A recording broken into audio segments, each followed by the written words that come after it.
Taste the Daily. Virudhunagar மாவட்டம் சண்முக சுந்தரபுரம் கிராம ஊராட்சி ஒன்றிய அரசு துவக்க பள்ளியில் கழிப்பிட வசதி இல்லாததால் பெற்றோர் குழந்தைகளை வீட்டுக்கு அழைத்துச் சென்றனர்.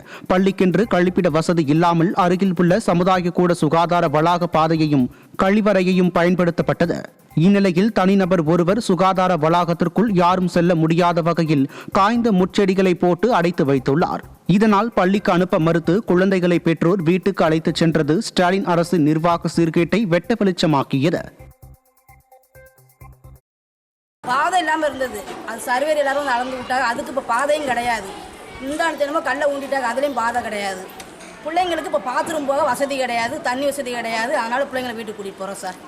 எங்களுக்கு இங்கே பிள்ளைங்க படிக்கட்டுன்னு தான் நாங்கள் அனுப்பணும். இப்போ எந்த வசதியும் இல்லாமல் வீட்டுக்கு கூட்டிகிட்டு போகிறோம். ஆனால் நாங்கள் என்ன சார் செய்யட்டும்? அப்போ பிள்ளைங்க அப்படியே யூரின் அடைக்கிட்டே இருக்கட்டுமா? எல்லா பிள்ளைங்களும் படி சொல்லுங்க, படிக்கிறதுக்கு படிக்கிறதுக்கு அனுப்பணும். இந்த சின்ன பிள்ளைங்களுக்கு என்ன தெரியும்? பள்ளிக்கூடம் முக்கியமா, பிள்ளை முக்கியமான பிள்ளை தானே முக்கியம். வேலூர் மாவட்டம் குடியாத்தத்தில் வட்டார வளர்ச்சி அதிகாரிகளை கண்டித்து அனைத்து கட்சி கவுன்சிலர்கள் தர்ணா போராட்டத்தில் ஈடுபட்டனர். குடியாத்தத்தில் நடைபெற்ற கவுன்சிலர்கள் மற்றும் வட்டார வளர்ச்சி அலுவலக அதிகாரிகள் சிறப்பு ஆலோசனை கூட்டத்தில் வட்டார வளர்ச்சி அலுவலக உதவி பொறியாளர்கள் மற்றும் துறை சார்ந்த அதிகாரிகள் கலந்து கொள்ளவில்லை. இதனால் ஆத்திரமடைந்த அதிமுக, திமுக உள்ளிட்ட அனைத்து கட்சி கவுன்சிலர்களும் வட்டார வளர்ச்சி அலுவலக நுழைவாயிலில் தர்ணா போராட்டத்தில் ஈடுபட்டனர். திமுக ஆட்சியில் அரசு அதிகாரிகள் மக்கள் பணியில் ஈடுபடாமல் அலட்சியத்துடன் செயல்படுவதாக குற்றம் சாட்டியுள்ளனர். திருச்சியில் கட்டுமான பொருட்கள் வாங்கி பல லட்சம் ரூபாய் மோசடி செய்தவரை கைது செய்து பணத்தை மீட்டு தர மாநகர காவல் ஆணையரிடத்தில் எர்த் மூவர்ஸ் உரிமையாளர் நலசங்கத்தினர் புகார் அளித்துள்ளனர். சாய்குகன் நிறுவனம் என்ற பெயரில் திருச்சி கட்டுமான பொருள் விற்பனையாளர்களை கடந்த பல மாதங்களாக தொலைபேசியில் தொடர்பு கொள்ளும் நபர் கட்டுமான பொருட்களை வாங்கிக் கொண்டு ஜிபேயில் பணம் தருவதாக கூறி போனை சுவிட்ச் ஆஃப் செய்து மோசடி செய்ததாகவும் இதனால் தங்களுக்கு பல லட்சம் ரூபாய் இழப்பு ஏற்பட்டுள்ளதாக தெரிவித்துள்ளனர்.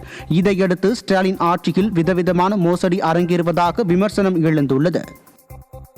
ஒரே நம்பர் ஒரே அக்கவுண்ட், அந்த ஒரு நம்பர்ல இருந்து தான் அவருக்கு எல்லாமே கால் போயிட்டு இருக்கு. எல்லா சப்ளையருக்கும் ஒரே நம்பர்ல தான் அடிக்கிறாரு. எல்லா இன்ஜினியருக்கும் அந்த நம்பர்ல தான் பேசுறாரு. ஸ்ரீ குகன் ட்ரேடர்ஸ் அப்படிங்கிற நம்பர்ல இருந்தா ட்ரூ காலர்ல இருந்து ஒரு நம்பர்ல இருந்து கால் வருது.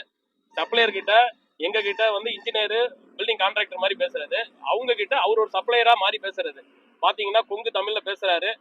நாங்க அட்ரஸ் ட்ரேஸ் பண்ணி பார்த்ததுல கோயம்புத்தூர், மாதம்பட்டி அந்த லொகேஷன்ல இருந்து பேங்க் அக்கௌண்ட்லாம் இருக்கு. இது தொடர்ச்சியா போயிட்டு இருக்கு. பல லட்சம் பேர் எங்க சங்கத்துல இருக்கவங்களே பல லட்சம் ஏமாந்துருக்காங்க. தமிழகத்தில் உள்ள அரசு கலை மற்றும் அறிவியல் கல்லூரிகளில் 90% பேராசிரியர் பணியிடங்கள் காலியாக உள்ளதால் மாணவர்களின் கல்வி பாதிக்கப்பட்டுள்ளது. மொத்தமுள்ள 180 கல்லூரிகளில் சுமார் 10,500 பேராசிரியர் பணியிடங்கள் உள்ள நிலையில் அதில் 9,500க்கும் மேற்பட்ட பணியிடங்கள் காலியாக இருப்பதாகவும் 103 கல்லூரிகளில் முதல்வர்களே இல்லை எனவும் கூறப்படுகிறது. திமுக ஆட்சி அமைந்த கடந்த 4.5 ஆண்டுகளில் ஒரு பேராசிரியர் பணியிடம் கூட நிரப்பப்படவில்லை என தெரிவித்துள்ள கல்வியாளர்கள் ஸ்டாலினின் நிர்வாக திறனற்ற தன்மையால் உயர்கல்வித்துறை குழி தோண்டி புதைக்கப்பட்டிருப்பதாக விமர்சித்துள்ளனர். திருநெல்வேலி அருகே பாறை சரிந்து 4 பேர் உயிரிழந்த அடைமிதிப்பான் குளம் கல்குவாரிக்கு மீண்டும் அனுமதி வழங்குவதற்கு பொதுமக்கள் கடும் எதிர்ப்பு தெரிவித்து கண்டன முழக்கமிட்டனர். சங்கரநாராயணன் என்பவருக்கு சொந்தமான கல்குவாரியை மீண்டும் திறக்க அனுமதி கோரி தருவைக்குளம் கிராமத்தில் கருத்து கேட்பு கூட்டம் நடைபெற்றது. இதில் 4 உயிர்களை பலி வாங்கிய குவாரியை திறக்கக்கூடாதென பொதுமக்கள் கண்டன முழக்கம் எழுப்பினர். தொடர்ந்து விடிய அரசு அதிகாரிகளுடன் வாக்குவாதத்தில் ஈடுபட்டதால் கூட்டம் பாதியிலேயே நிறுத்தப்பட்டது. சென்னை உயர்நீதிமன்ற வளாகத்தில் விசிகவினர் வழக்கறிஞரை தாக்கியதை கண்டித்து தமிழகத்தின் பல்வேறு பகுதிகளில் வழக்கறிஞர்கள் ஆர்ப்பாட்டம் நடத்தினர். மதுரை, நெல்லை உள்ளிட்ட மாவட்டங்களில் நடைபெற்ற ஆர்ப்பாட்டங்களில் ஏராளமான வழக்கறிஞர்கள் பங்கேற்று விசிக தலைவர் திருமாவளவனுக்கு எதிராக கண்டன கோஷங்களை எழுப்பினர். ஒரு ஜனநாயக நாட்டில் ஏற்றுக்கொள்ள முடியாத சம்பவம் நிகழ்ந்துள்ளதாகவும் திமுக மற்றும் அதன் கூட்டணி கட்சியினரின் அராஜகங்கள் நாளுக்கு நாள் அதிகரித்து வருவதாகவும் வழக்கறிஞர்கள் குற்றம் சாட்டினர். விருதுநகர் மாவட்டம் பாளையம்பட்டியில் 100 நாள் வேலைத்திட்ட பணியாளர்களுக்கு முழுமையாக பணி வழங்காததை கண்டித்து காவேரி, வைகை, கிருதுமால், குண்டாறு பாசன விவசாய சங்க கூட்டமைப்பு சார்பில் ஆர்ப்பாட்டம் நடைபெற்றது. பாளையம்பட்டி ஊராட்சியில் 100 நாள் வேலை வழங்கும் திட்டத்தில் 20 முதல் 25 நாட்கள் மட்டுமே பணி வழங்கப்படுவதாக குற்றச்சாட்டு எழுந்துள்ளது.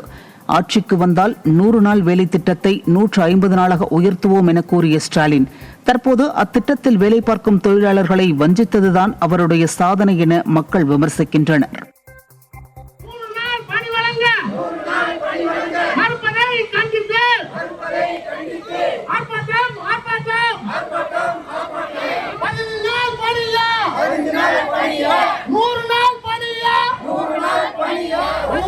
நிர்வாகத்தை 100 நாள் பணிகள்